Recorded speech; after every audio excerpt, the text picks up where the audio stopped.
All right, today we are diving deep into one of the most treasured and frankly mysterious fragrances in all of human history, sandalwood. Just think about it for a second. It's that scent of ancient ceremony, of pure luxury. It's the base note in some of the most famous perfumes on the planet. You know the one. It's an aroma that just feels timeless, sacred even. It's been woven into the very fabric of civilizations for thousands of years. But here's where the mystery really begins. You'd think a scent this divine would come from some lush, idyllic rainforest, right? Nope. Its story actually starts in the harsh, dry, rugged savannas of Timor Island. And the tree that produces it, Santalum album, well, it holds a pretty ruthless secret. So, to really get what's going on with this tree, we have to peel back that holy reputation and look at something a lot darker, a much more primal survival strategy. And it's a fantastic question, isn't it?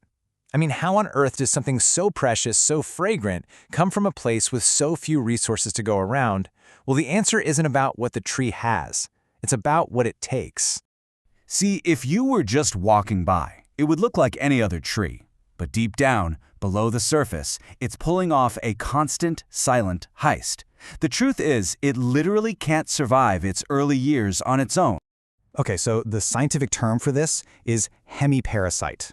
Hemi just means half. So yeah, the sandalwood tree can photosynthesize, make some of its own food from sunlight like a normal plant. But for the real essentials, we're talking critical nutrients and water. It has to steal them.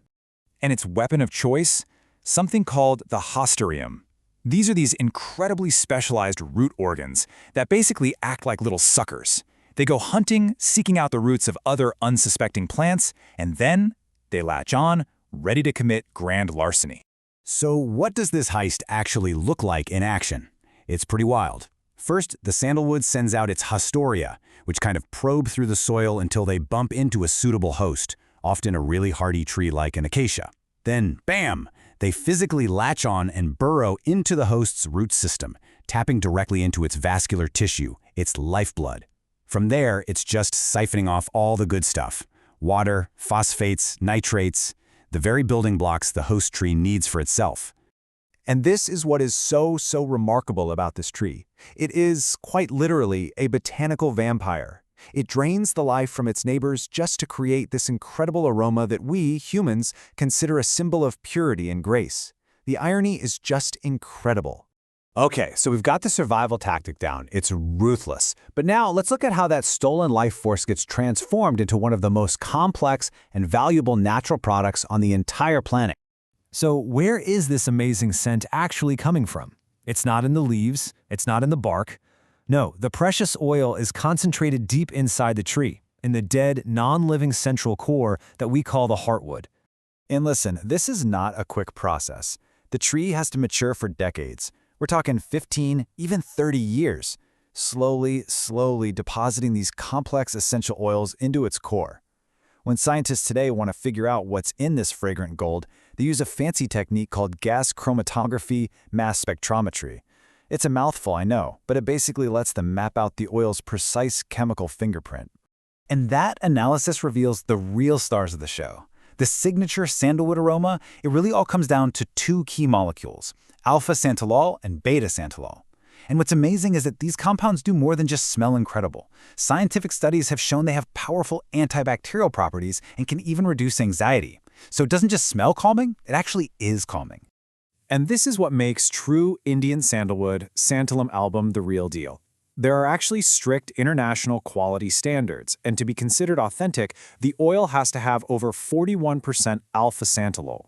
Now compare that to its Australian cousin, Santalum spicatum. It's a beautiful wood for sure, but chemically, it's just not even in the same league. But this incredible value, this incredible scent, it comes at an absolutely devastating cost. Our centuries-long obsession with this fragrance has pushed the tree to the very brink of extinction.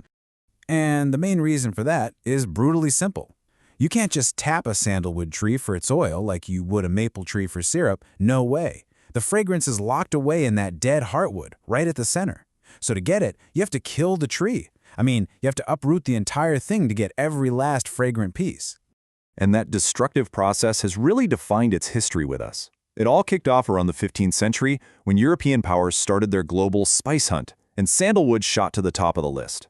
The pattern was just brutal and predictable. In the early 1800s, traders swarmed Hawaii and Fiji, and in just 15 years, the sandalwood there was basically gone, wiped out. So they moved on to new places, like Western Australia. It was this relentless exploitation that led to the inevitable. By 1994, Indian sandalwood was officially declared a vulnerable species. To really get a sense of this decline, think about this number. Back in the 1950s, India was producing around 4,000 metric tons of sandalwood heartwood every single year. Okay, now fast forward to 2007, that number had plummeted to just 500 metric tons. And at the same time, global demand was over 5,000 tons. The math just doesn't work. It's a disaster. The wild resource was absolutely decimated. And this is where we land, at the core conflict, the central paradox, at the very heart of the entire sandalwood story. Think about it. On one hand, you have the biological reality of this tree. It's a parasite, a thief, a ruthless survivor that steals life from its neighbors just to get by. But on the other hand, you have how we see it, this sacred, pure, healing aroma, a symbol of spiritual enlightenment and the ultimate luxury. It's a tree that takes so much, and yet it gives something we value so incredibly highly. But you know, there is some hope here. And understanding this paradox is actually the key to its future. Today, there are rigorous conservation efforts and new sustainable plantations that are trying to bring the species back from the brink. And here's the crucial part. Their success completely depends on acknowledging the tree's true nature. These new farms, they don't just plant sandalwood. They have to plant host trees right alongside them, intentionally setting up that parasitic relationship that allows the sandalwood to thrive in the first place. So we'll leave you with this final thought. We have a parasite that creates something we see as pure, a thief that gives a sacred gift. It really forces you to ask, what is the true cost of the world's most sacred scent?